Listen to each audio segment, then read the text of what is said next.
Before we get into it, I just want to say a quick thank you to EA for sponsoring today's video.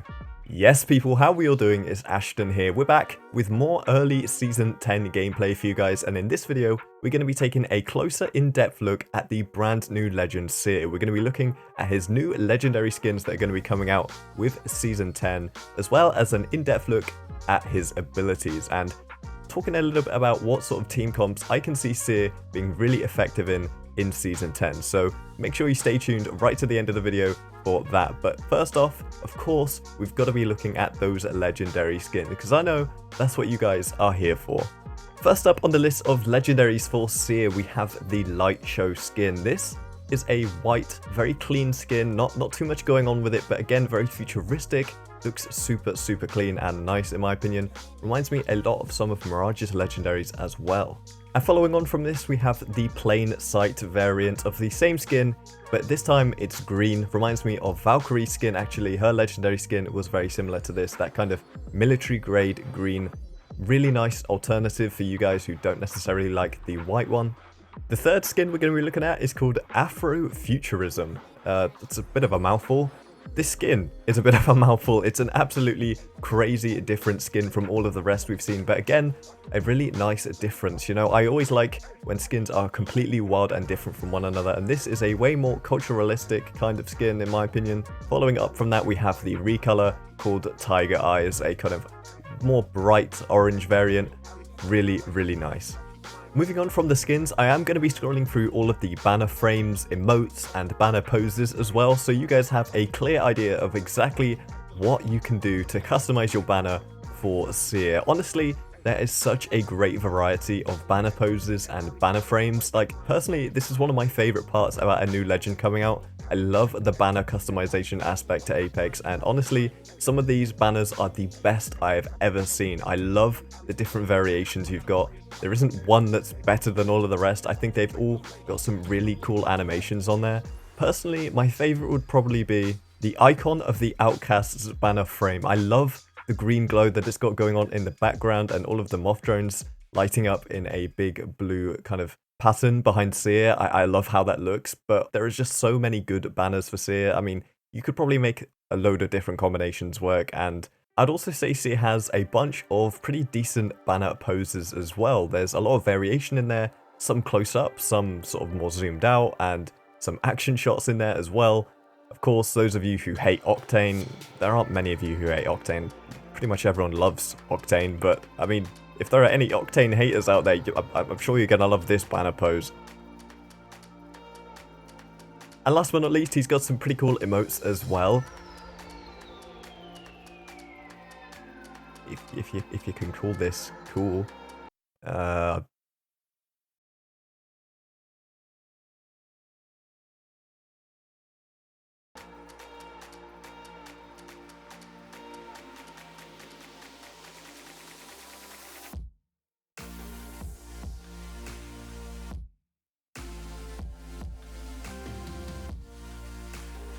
Moving on from cosmetics though, let's take a deeper dive into Seer's abilities. It's been a hot topic of discussion based off of what you guys have seen so far, and I'm really excited to share some, insight into what Seer is actually going to play like in Season 10. So let's start off with Seer's passive ability, his heartbeat sensor. Now, it is important to also note that Seer can scan recon beacons as well, because I'll probably forget about that, so let's just get that out of the way. He's a recon character and can scan recon beacons, but with the heartbeat sensor, as you can see on screen here, it does have a radius of about 75 meters or so, and you can see from the blips on the screen here that you can detect a heartbeat from these kinds of ranges. You can hear a pretty audible sound as well to go alongside this, so it's pretty obvious when you are ADSing over someone with their heartbeat being pretty loud. What you guys will also notice is that you can ADS without having your weapon out. This is just so you can kind of make full use of that passive ability. Now when you see the reticle change color with the passive, that means that the enemy that you're ADSing on is in range of your tactical ability. So if you were to use your tactical ability, it is going to hit your target. So I guess this leads us on quite nicely to talk about the tactical ability. Seer's tactical is called Focus of Attention. When you use it, you emit a sort of tunnel of micro drones, and it's not an instant reaction type thing. There is a slight delay in using it and it actually becoming effective, so enemies that are caught within the tunnel can actually dodge it if they are quick enough. But if you're hit by Seer's Tactical, you are going to be scanned for 8 seconds, roughly 7 to 8 seconds. And with this scan is also a clear indication for the enemy that scanned you of your health bar, so they can see exactly how healthy you are. Another additional ability to this tactical is that if you are caught using the tactical whilst you are healing or using an ability, for example, like let's say a grapple or Valk's jetpack, it is going to cancel it, but that doesn't mean you're silenced. You can just instantly repop the heal or use the ability again. The best way I would describe this is like a higher skill gap Bloodhound. It's not quite as easy as just point and click like Bloodhound, where it has a large area of effect. It is a much smaller area of effect. However, if you do manage to land the scan, it is going to be way more beneficial for you and your team than a Bloodhound scan. So while it's harder to use, it's definitely more rewarding for when you do hit those big scans. Seer's ultimate ability is called Exhibit, and when you use it, you throw out a small blue thing. I really don't know what to call this thing, but you throw this out and it creates a sphere of micro drones, and within that sphere, anyone who is caught running around will be caught on a everlasting scan. So if you're running around inside the sphere, you're going to be scanned at all times. And not only that, you're also going to have your footsteps visible through walls. So really, you don't want to be caught in an enemy Seer's ultimate. Like, if you see it, you need to get out. However, if you are caught in it and you can't get out, but you do want to remain anonymous, the best way to avoid it is to crouch walk. If you're caught crouch walking, you're not going to come up as scanned and the footsteps are not going to be visible, so you can sneak through a Seer ultimate. You just have to be super careful.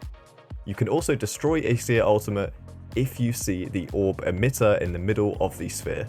I think it's also worth noting that Seer ultimates are pretty obvious when they're used. I mean, the whole lobby is pretty much going to be able to say, hey look, there's a Seer ult over there. I mean, they're big, they're bright, very obvious when used, so don't think that, you know, if you're caught in a Seer ult that it's not going to attract attention.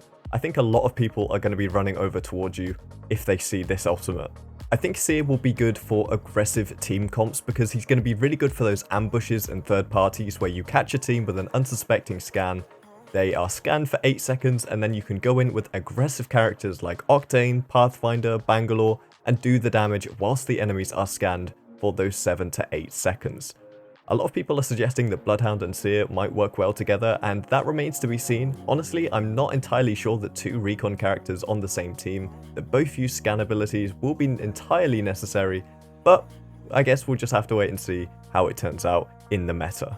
But guys, that is going to just about do it for our first in-depth look at Seer. I am going to come back very soon with a guide on how to use Seer effectively in Season 10 after I've given him some in-game time myself. I hope you guys are looking forward to that one, but if you did enjoy this video, make sure to drop it a like and subscribe to the channel for more regular Apex Legends content from myself. Until next time guys, it's been your boy Ashton. I'll see you in the next one. Take it easy and goodbye.